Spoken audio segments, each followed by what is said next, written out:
invest in ourselves. We all shine. Together, we are Black beyond measure.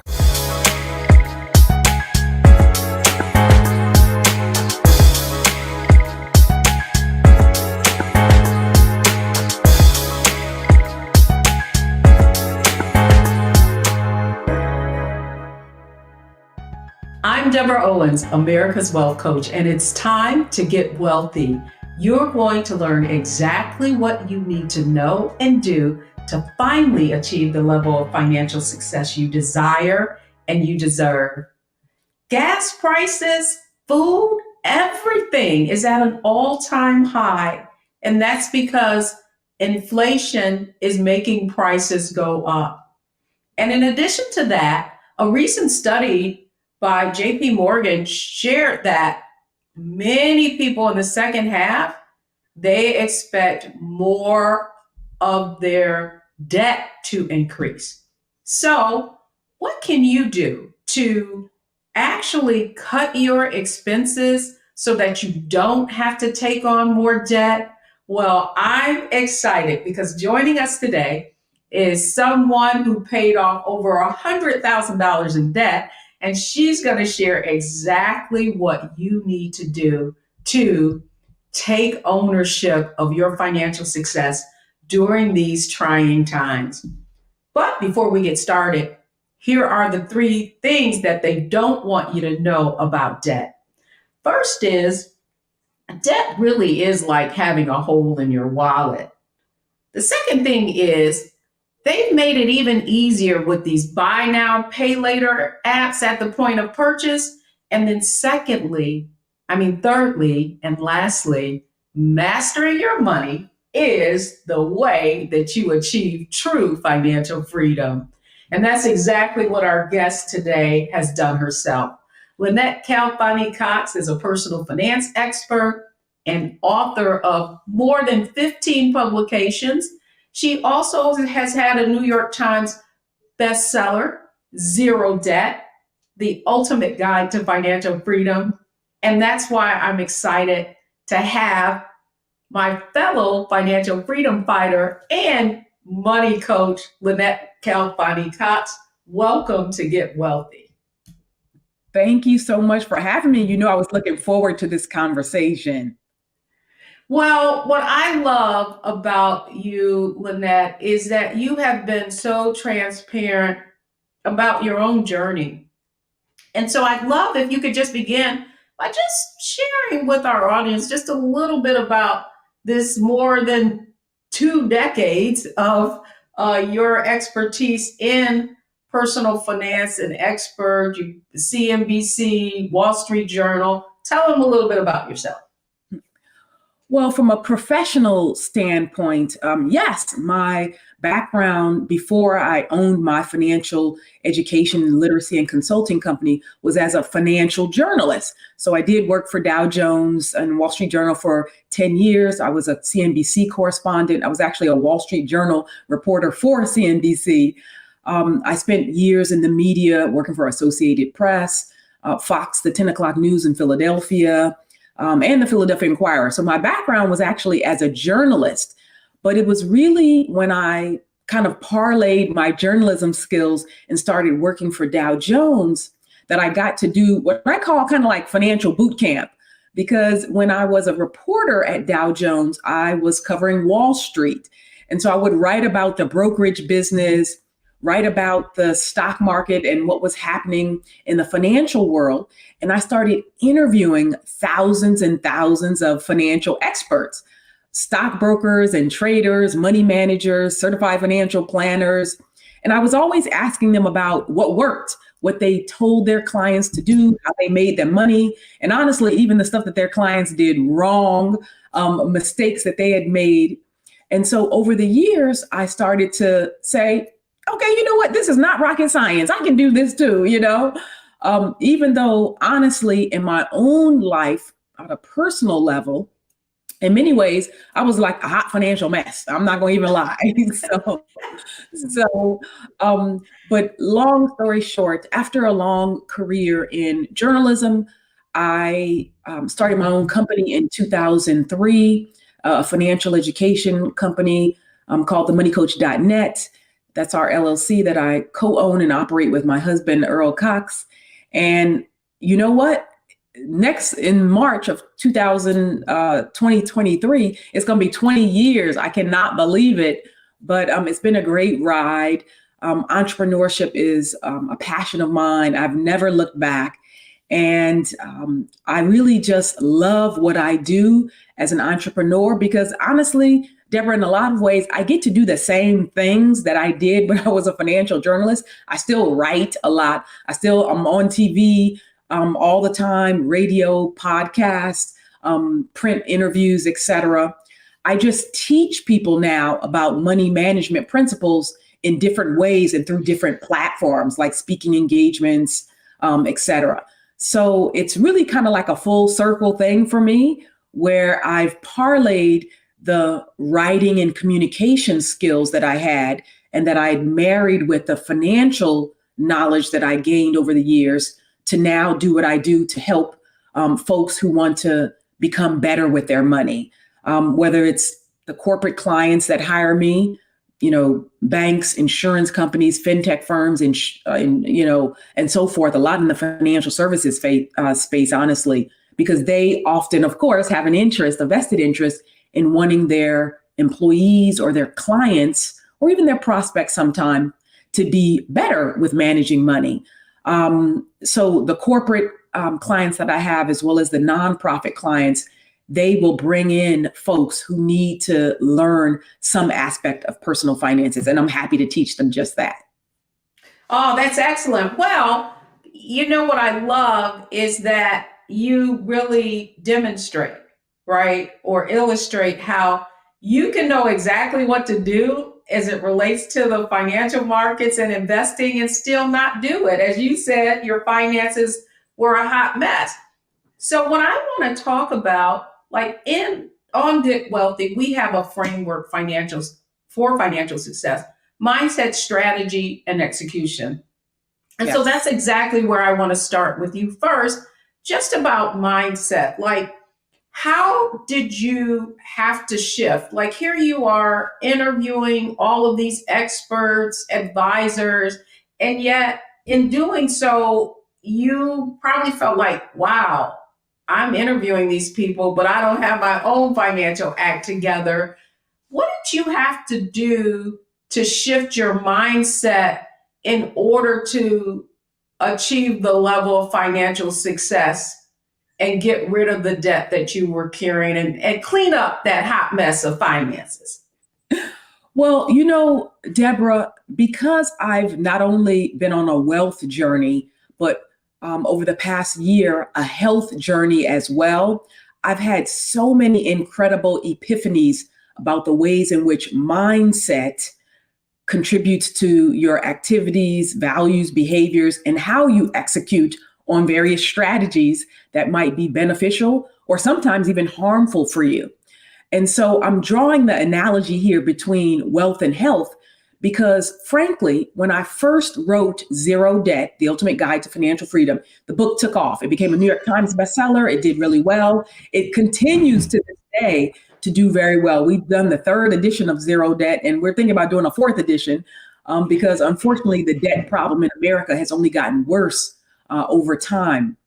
But honestly, and this is no lie, when I paid off my $100,000 in credit card debt, I was just doing strategies kind of piecemeal. I was doing what I thought would work. And then it was like, oh, great, it did. It was effective. And then I was like, I should document this. I should explain how I got out of debt and what I did. And so I wrote Zero Debt as kind of a 30-day action plan to help people to jumpstart their efforts to get out of debt. But what I've learned since then, girl, is that if you don't have the zero debt mindset, you're going to go right on back into debt, okay? So it's easy, quote unquote, it's easier, certainly, to get out of debt. It's way, way, way harder to stay out of debt. And that's where the mindset comes in. So again, as an analogy, I moved from the East Coast, from Northern New Jersey in 2019. I said, I want a change of lifestyle. I want a better quality of life.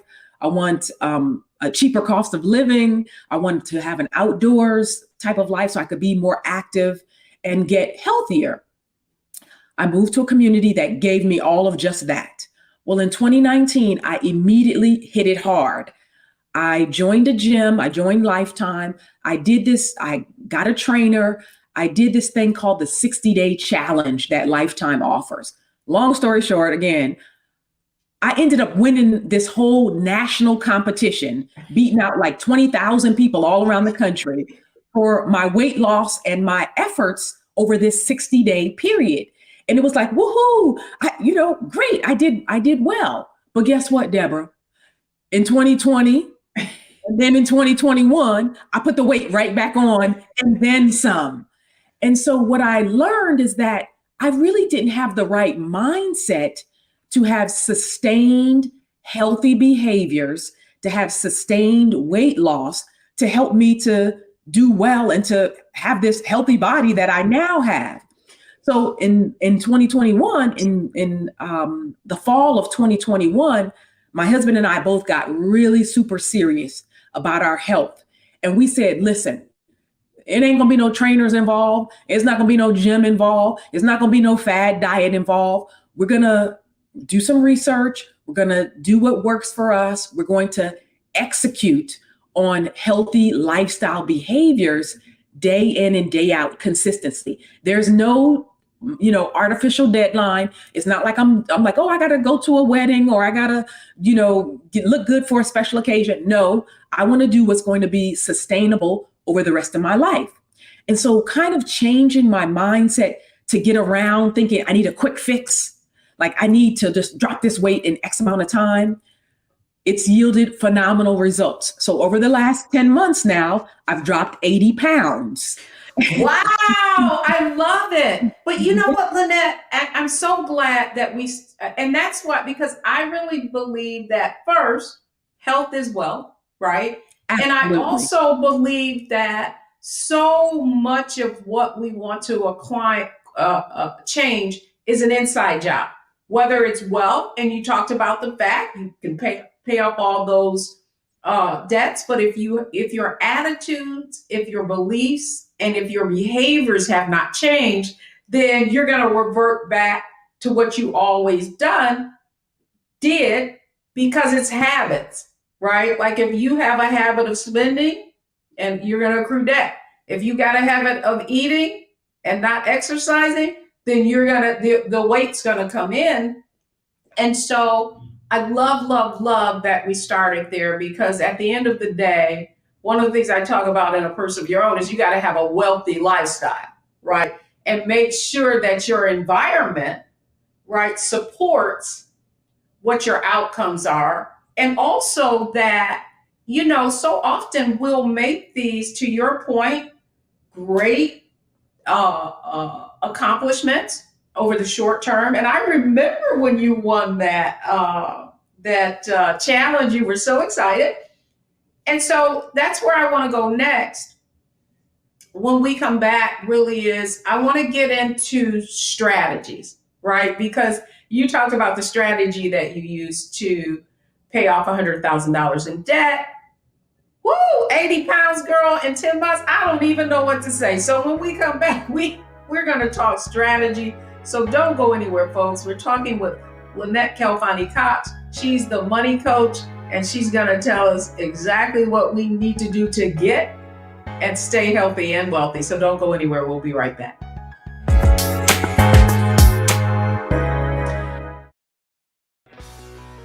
Let's be honest, as successful women, we're crushing it.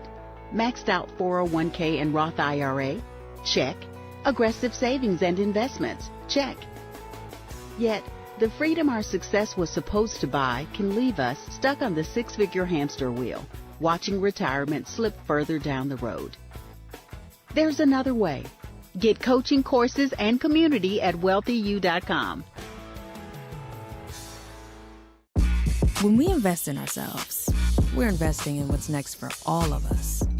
Growing, creating, making moves that move us all forward.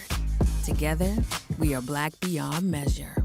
When you talk about blackness and what happens in black culture, we're about covering these things that matter to us, speaking to our issues and concerns. This is a genuine people-powered movement. There's a lot of stuff that we're not getting. You get it, and you spread the word. We wish to plead our own cause. Too long have others spoken for us. We cannot tell our own story if we can't pay for it. This is about covering us. Invest in black-owned media. Your dollars matter. We don't have to keep asking them to cover our stuff. So please support us in what we do, folks. We want to hit 2,000 people, $50 this month, raise $100,000. We're behind $100,000, so we want to hit that. Y'all money makes this possible. Checks and money orders go to P.O. Box 57196, Washington, D.C. 20037-0196. The Cash App is $RM Unfiltered. PayPal is R Martin Unfiltered. Venmo is RM Unfiltered. Zelle is Roland at RolandSMartin.com. When we invest in ourselves, we all shine. Together, we are Black beyond measure.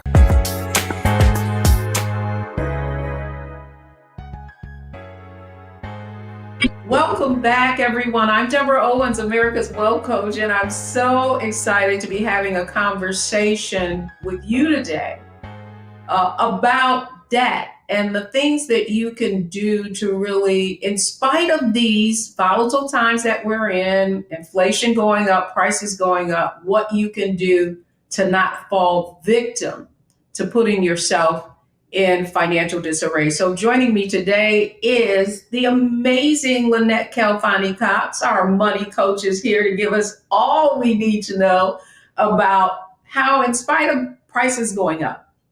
And so that's where I want to start with you in terms of strategy.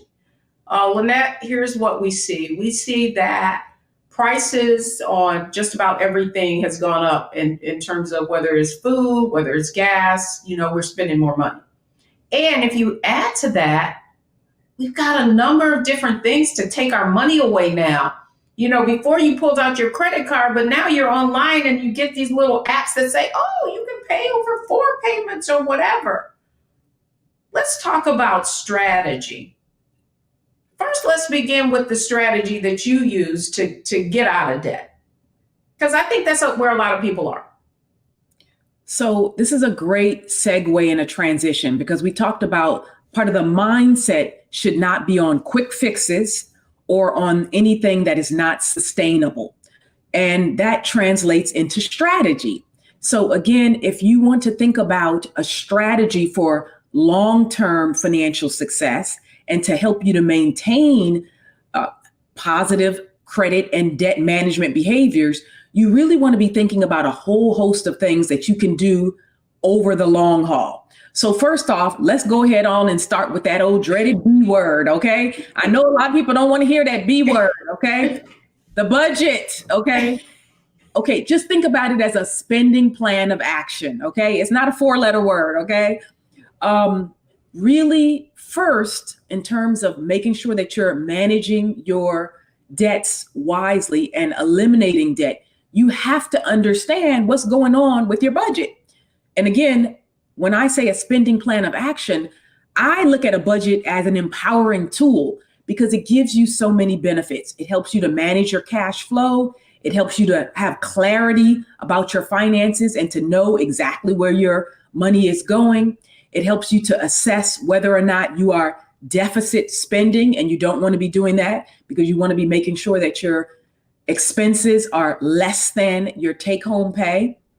And then it helps you also to reach your financial goals. So having a budget, having a spending plan of action, it's a wonderful tool. It's a kind of one of those quivers in your arsenal that you're going to be able to use to help you to not only manage debt, but to keep your finances in proper alignment. Well, I want to stop right there with you, though, Lynnette, because I feel like, what people feel if they don't have a budget, like they have freedom, in your mind, you're telling yourself, well, I'm making money, right? Like I'm working so hard, I'm making money. And you feel like that is your reward, right, for working hard, and that a budget can seem like a constraint as opposed to the guardrails that you just described. And so let me go ahead. Address that. This is very common. And honestly, I think people are right. I think that the average person who's like, girl, I work hard for a living, okay? Because, they feel, you know what? I deserve it. And you know what? You absolutely do. But you also deserve to live a life that is free from anxiety and stress about the debts that you might have accrued. So part of what I tell people is when I'm telling them about making a budget, I have a different approach than most folks who are telling you to budget. For me, a budget is not a financial straitjacket at all. You use the word guardrails. It is more like guidelines for you. And certainly there are limitations, but really, I just have like the first 2 rules of budgeting. If you just kind of like follow these 2 rules, there's more to it than we can cover in this one, session today. But the first rule of budgeting is very basic, but 70% of people don't follow this rule. You can't spend more than you earn. You have to look at your actual take-home pay. You have to look at your actual expenditures, what's going out the door. And if your outflow is exceeding your inflow, you got a problem, okay? You have to make adjustments, because if you are deficit spending and spending more than you earn, that means you're leaning on the credit card somewhere. You're leaning on loans or other forms to be able to help you to get by.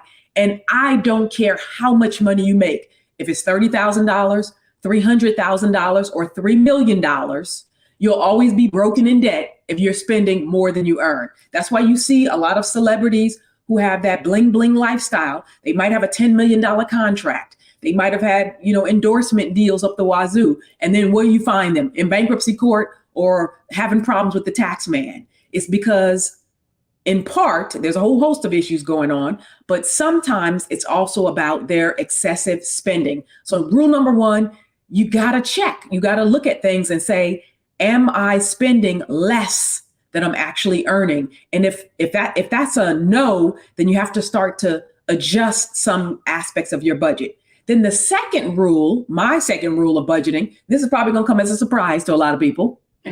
I say that your budget absolutely must include 2 things. One is it must include a savings category. I can't tell you how many times I've looked at people's budgets and they'll tell me, oh, you know what, here, I got to pay my mortgage, my utilities, my car note, my credit card bills, my student loans. They have all this stuff, but they have nothing set aside for the future. Nothing for emergencies, nothing for a rainy day, nothing for retirement. I'm like, well, come on now, sis, we got to put some savings into the budget, because that's ensuring your financial security. And guess what? If you don't sock away even a little bit of money every single month for an emergency, when something goes wrong, your tire gets a flat or whatever, what are you going to do? You're going to have to whip out your credit card and use that plastic in order to deal with that emergency. Thus, you're going to drive yourself deeper into debt. So that part. You know what? Yeah. So you named 2 things. And I think that's so critical, because I really feel like you cannot change what you will not acknowledge. And so that first step is really acknowledging what your cash flow situation is. Correct. Well, the other question I have for you, and because I know there's some experts, and I'll tell you how I feel about it after I ask you this question, who would say, oh, well, you got to pay off all your debts and you can't be putting money in your 401k until you pay off all your debt. Where do you weigh in on that? Strongly disagree. Hard pass on that. Listen, if folks waited until they paid off all their debts in order to get started savings, they would be we're already facing a $7 trillion retirement crisis. The retirement crisis would be far greater, because listen, student loans, we got 1.7 trillion in student loans, 45 million folks owe college debt. On average, it takes people 20 years to pay off their student loans. And let's not talk about African Americans and women in particular. The typical Black female owes more on her student loans a dozen years after she graduates than she did when she first got out of school. Not to mention credit card debt, auto loans, and other obligations and liabilities. So I think it's totally doing people a disservice to say you must pay off your debts first, your consumer debt, before you start saving. I tell people you have to do both. They are not mutually exclusive. You might prioritize one. You might sock away a little bit more money towards one versus the other based on your own individual goals and desires, but you have to do both. Secondly, I was going to add, Deborah, to the second thing that you have to put into the budget. And this is where the sustainability factor comes in. In addition to having a savings category in your budget, I tell people they should absolutely put into the budget something that gives them joy, something that they want to spend money on, something that's a discretionary purchase for them, but that would make them feel happy and fulfilled. And people are like, wait, so I like clothes, or I like travel, or I like to work out at the gym, or I like photography. And I'm like, great, let's work that into the budget. And you know why I tell people to do this? Because it's human nature. Like you said, people are like, I work hard for a living, and I'm not trying to be out here doing all of this hustle and grind without having some element of reaping the benefits of my hard labor. And so we know human nature rebels. That's why there's a thing called frugal fatigue. After people get locked down and put on a budget for so long, like what happened during the pandemic, the first year or two, where we saw people did save like crazy because they couldn't go anywhere. They couldn't go to, restaurants or to travel, et cetera. But I tell people, let's factor that into the budget. As long as you're observing rule number one, you're not spending more than you earn. If you want to buy some clothes, let's figure out how much can you afford. Is it $200 a month? Is it $50 a month? What is the number? If you want to go to the gym, if you want to have technology or gadgets, travel, we will work that into the budget. But it also forces the person from a strategy perspective to prioritize. Well, I do love that. I do love that, Lynnette, because you're saying that it's exactly the point that you're making, is that you have a spending plan, right? And spending is a part of that budget. And so I always look at it like an allowance, like an allowance, exactly what it say. I'm allowed, right, to spend this much. Yes. But I do think that going back to mindset, while we're still in strategy, I feel we need to hear a strategy for changing that mindset. So, girl, you paid off $100,000 in debt. You lost 80 pounds. What strategy did you use to change your mindset, your beliefs, your attitudes, and your behaviors? So one of the biggest sort of epiphanies and strategies for me was that I was only going to do things that were healthy for me in the long run. So I would basically say, does it help or hurt? So now, like when I think about my choices for my spending, whether or not I'm going to use a credit card, the investments that I make, et cetera, obviously when you're investing, you're expecting a return, right? But when you're spending, you have to think about it. Like, is this helping or hurting my finances? And if the answer is hurting, then that's a deeper thing to unpack. Because that's about, why are you consciously or continuously doing things that are hurting yourself, are hurting your own? You know what, Lynnette, I just had this epiphany, and that is, it's from a mindset perspective, it's really about your self-awareness, right? Like in Wealthy You, we call that a wealth mindset. And you describe it perfectly, because it's, don't let what you want right now stop you from achieving what you really want most. And really, if you think about it, anything of value takes time. So really having a wealth mindset really is about you asking, for every choice that you make, what is the long-term benefit of the action that I'm taking now? And if it doesn't make me better off or create value in some way, then it's not taking me in the direction that I want to go. Love that. Because that's where, go ahead, I'm sorry. and Deborah, I was going to say, and can we take it one step further? Okay. When you said self-awareness, it absolutely is recognition of self-awareness, but can we take it to self-love?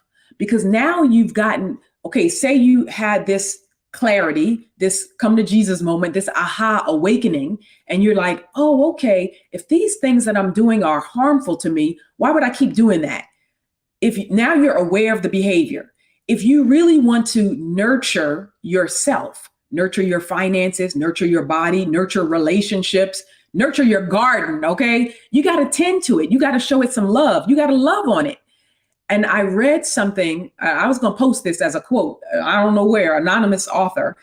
It said, consistency is the highest form of self-love.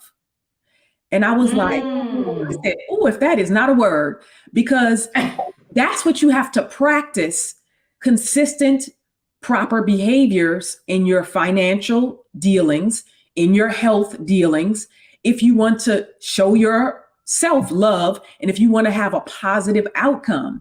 So yes, you go from self-awareness to self-love to saying, you know what? I do deserve to have a rich and abundant life. I do deserve to be healthy and energetic and strong and to feel good about myself. So what are the steps? How do I back into that? But I'm telling you, it's a lot to unpack because sometimes deep down, we don't feel we deserve it. We have, a lot of baggage and mixed messages and a lot of antiquated sometimes beliefs that we're holding on to.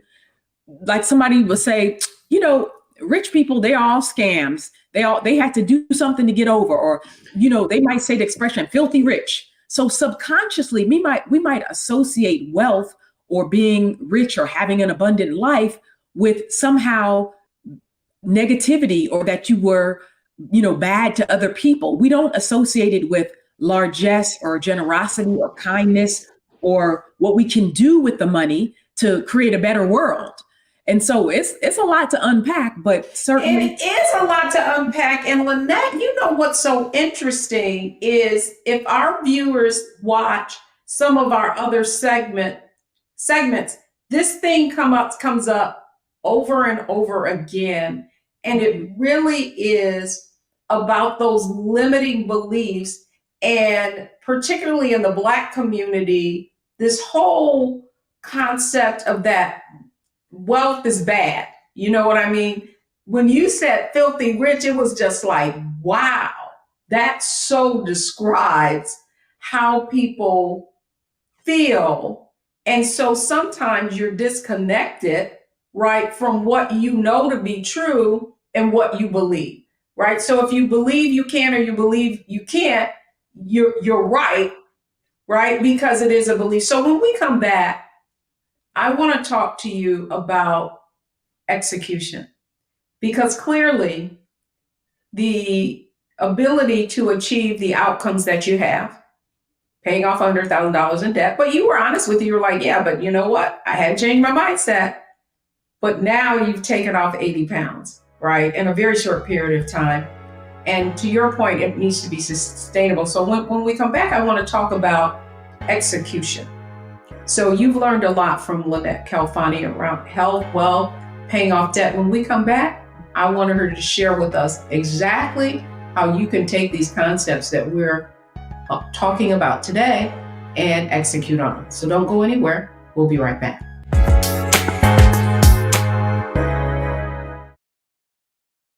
Hatred on the streets, a horrific scene, a white nationalist rally that descended into deadly violence.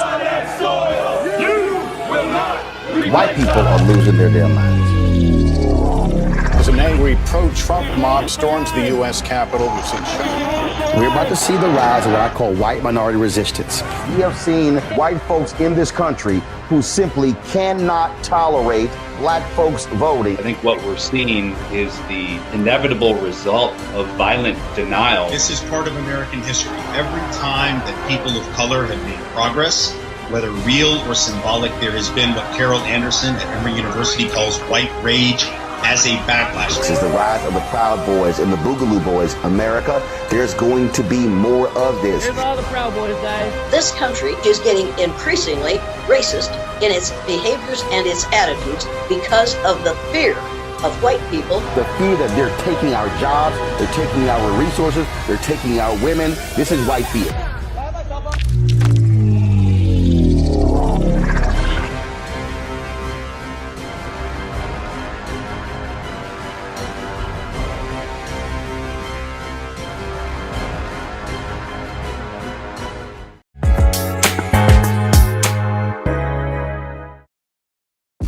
When we invest in ourselves, we're investing in what's next for all of us.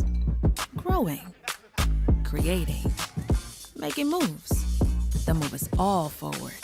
Together, we are Black beyond measure.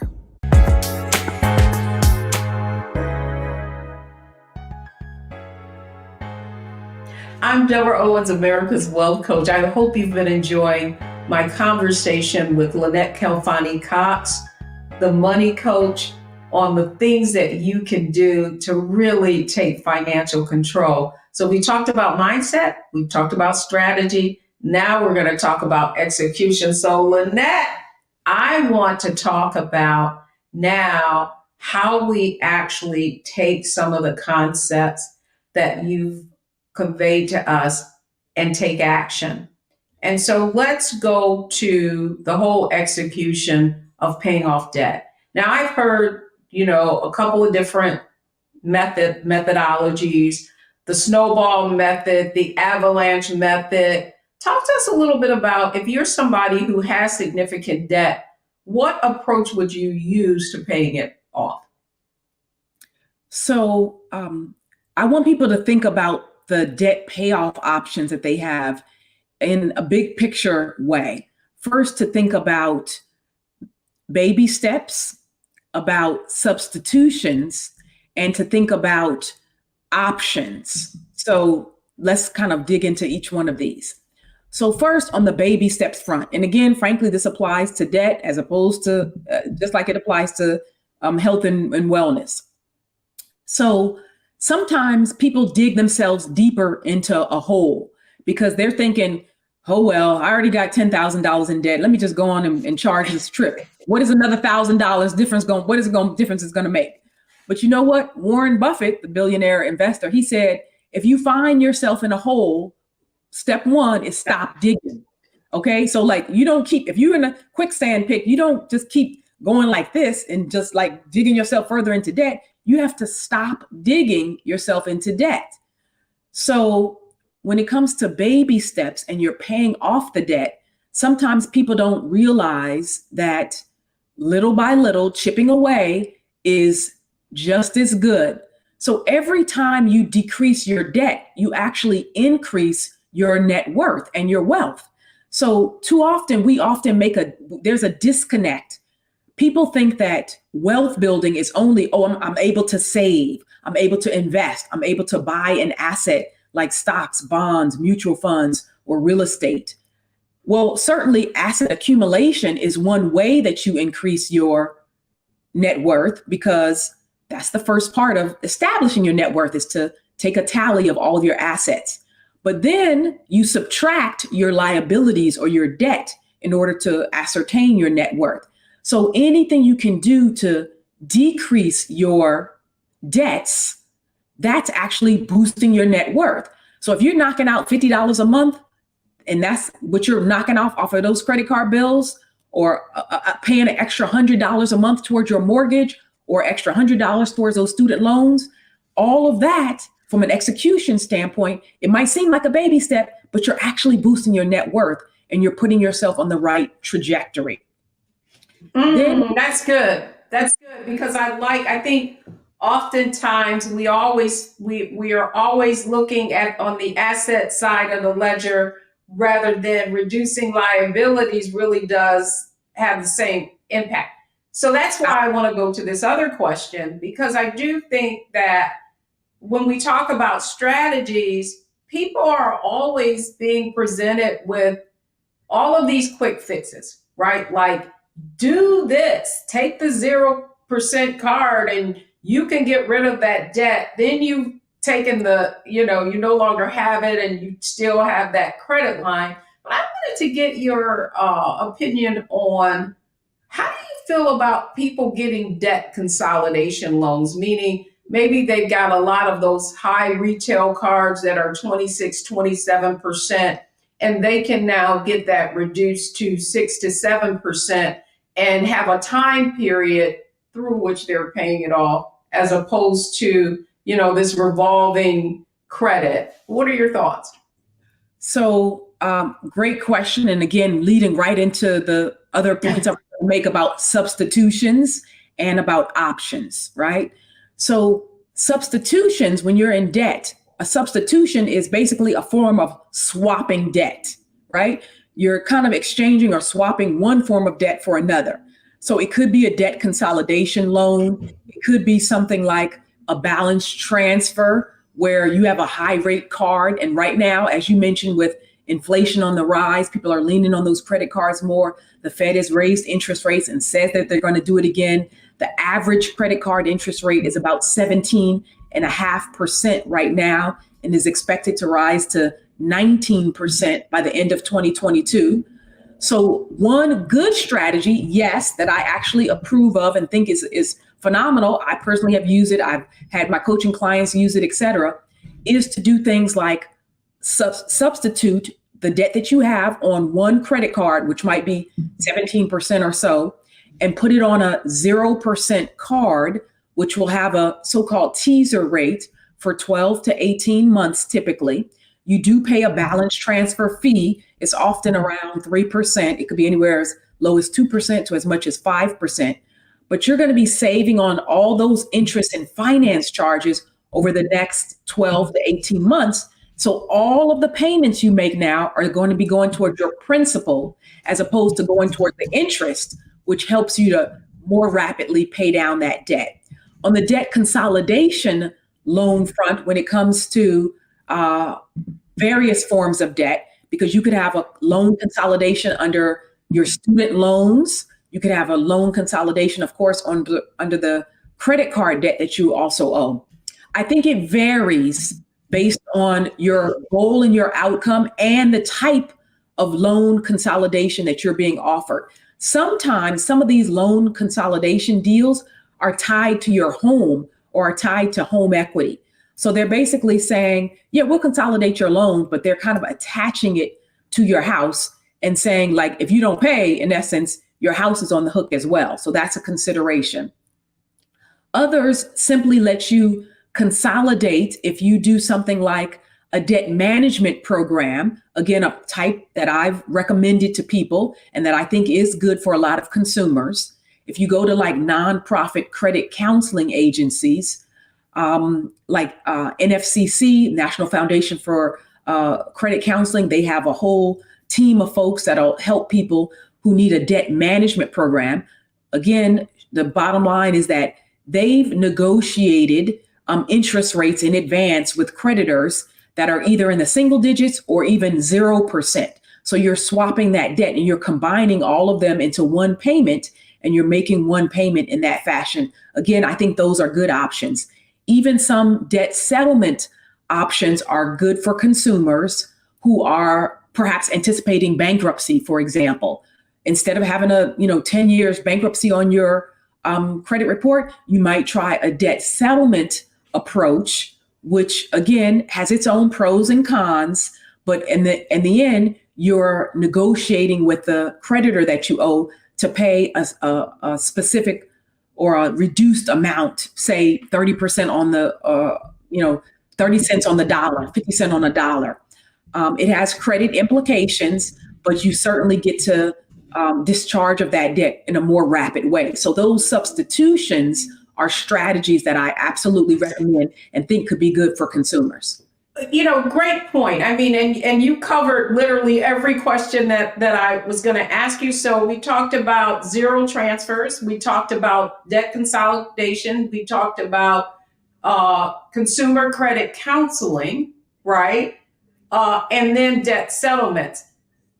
But I want to go back to something that you said earlier. And it's really that if you have not really attacked the beliefs around those behaviors that have you overspending, then you could find yourself in the same place. And I do know that for some people, what will happen is when they clear those credit card balances, now they've got a zero balance on that line of credit, there could be a tendency to go right back absolutely into it, right? Because you feel like you've got a clean slate. So that's one of the things that I want you to address most of all with our audience is kind of what do you need to do to make sure that when you get out of debt, you stay out of debt?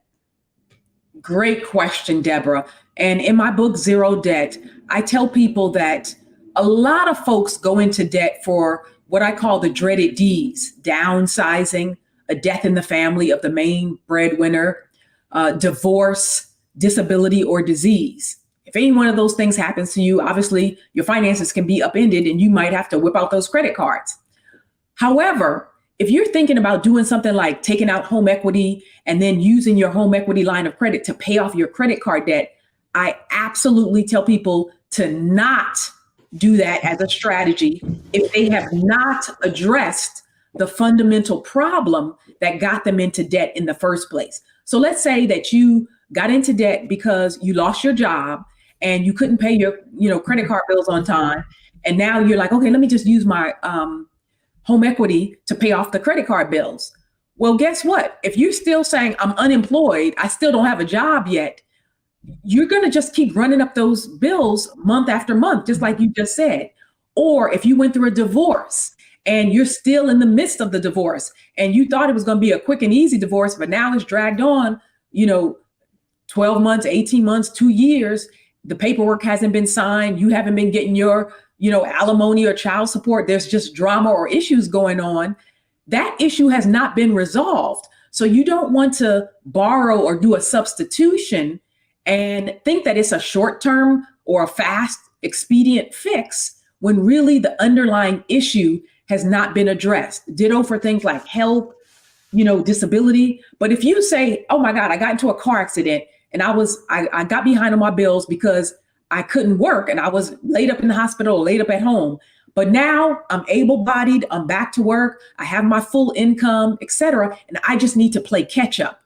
If the situation has been resolved, then yes, I would say that it could be a prudent use of, say, home equity or another form to be able to wipe out those debts, get yourself caught up, and then pay off those debts and not go back into that problem again. No, that's great. And I think what you're saying is that it's kind of like situational, right? Yeah, very much. Oh, Lynnette, I know we covered a lot of ground today, but I do know that, and as you well know, because I've seen you being interviewed recently on just what people can do in these sort of inflationary times. And I would love for you to share with the audience.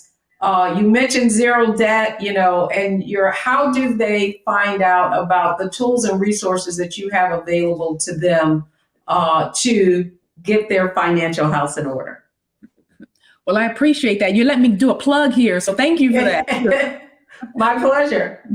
So first, I always point people to free stuff. That's my advice to folks, to try to get free anytime you can. I tell them about freebies and OPM, other people's money. So I would encourage anybody who wants more information to first check out my free financial advice site. It's askthemoneycoach.com. So we have 26 categories of personal finance on there, over 1,600 articles, a ton of videos, and just content from me, probably answering pretty much any question you could have thought about on the personal finance front. Separately, I have a video-based platform called moneycoachuniversity.com, where people can go and they can get my coaching delivered through video format. It's at scale. It's you do it asynchronously on your own time, in other words.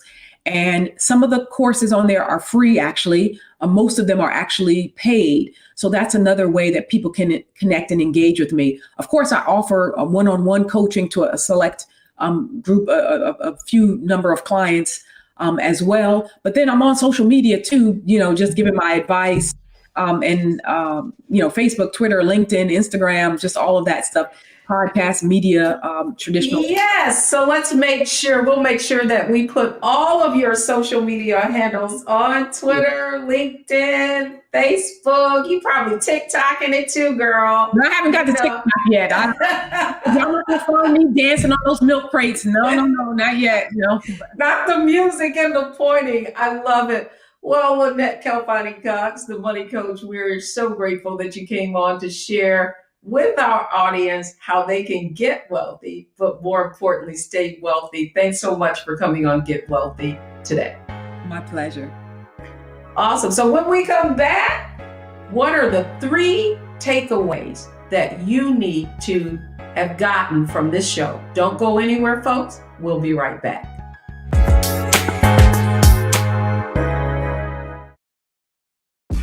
When we invest in ourselves, we're investing in what's next for all of us. Growing, creating, making moves that move us all forward. Together, we are Black beyond measure. Hi, I'm Dr. Jackie Hood Martin, and I have a question for you. Ever feel as if your life is teetering and the weight and pressure of the world is consistently on your shoulders? Well, let me tell you, living a balanced life isn't easy. Join me each Tuesday on Black Star Network for A Balanced Life with Dr. Jackie. We'll laugh together, cry together, pull ourselves together, and cheer each other on. So join me for new shows each Tuesday on Black Star Network, A Balanced Life with Dr. Jackie.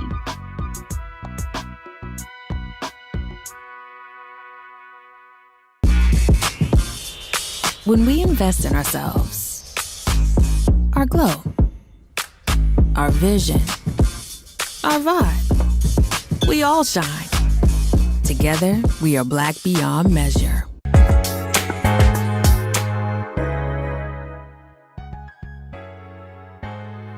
I hope you have enjoyed our Get Wealthy segment today. It's been all about you tackling your finances in spite of these volatile times. But here are the 3 takeaways from today's show.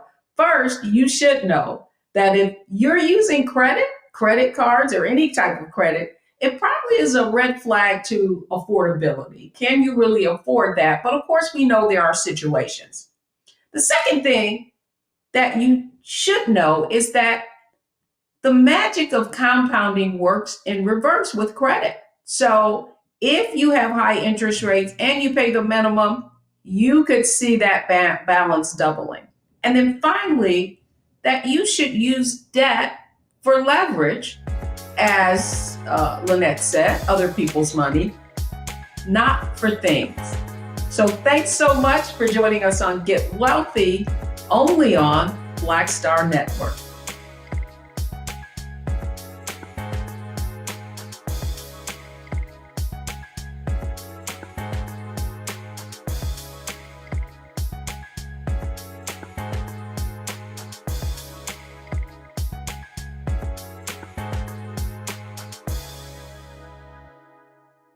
When we invest in ourselves, we all shine. Together, we are Black beyond measure. When you talk about blackness and what happens in Black culture, we're about covering these things that matter to us, speaking to our issues and concerns. This is a genuine people-powered movement. There's a lot of stuff that we're not getting. You get it, and you spread the word. We wish to plead our own cause. Too long have others spoken for us. We cannot tell our own story if we can't pay for it. This is about covering us. Invest in Black-owned media. Your dollars matter. We don't have to keep asking them to cover our stuff. So please support us in what we do, folks. We want to hit 2,000 people, $50 this month, raise $100,000. We're behind 100,000, so we want to hit that. Your money makes this possible. Checks and money orders go to P.O. Box 57196, Washington, D.C. 20037-0196. The Cash App is $RM Unfiltered. PayPal is R Martin Unfiltered. Venmo is RM Unfiltered. Zelle is rolling@RolandSMartin.com.